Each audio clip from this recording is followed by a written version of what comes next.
From the air, Barrow looked more like the last place on Earth than the place where our world could end, which I'd learned soon was the case.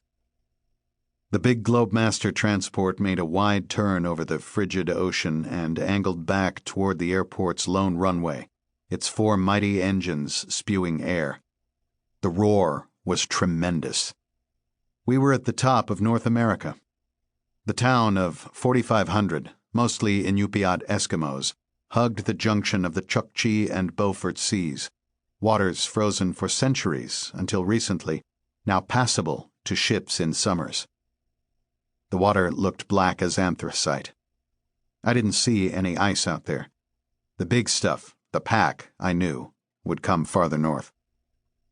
Alaska is so big that if you superimposed it over the continental United States, one end would cover North Carolina and the other would touch California. We'd roared over the Brooks Range, the peaks seeming to reach up and try to knock the plane from the sky.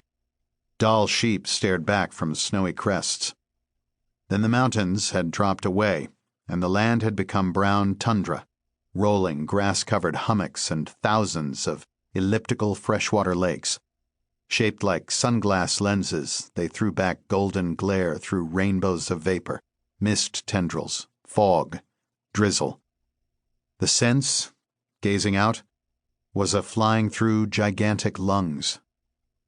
I'd slept for an hour, files on my lap, and had the dream about a girl from Smith Falls. More memory than imagination. A time-lapse vision of a slim 20-year-old with long chestnut hair, fawn-colored eyes, and an Irish freckled face. A stunner. A beauty. Naked. Her legs folded, sitting on an old yard sale carpet in my old college dorm. A beam of morning sun slanting in to highlight the curve of hip, smooth inner thigh, triangular 3-freckle pattern on a small foot above clenched toes. A girl doing something mundane, speaking to her mother on a telephone on the first night we'd slept together. "Yes, Mom, I'm fine." "No, Mom, we didn't drink wine."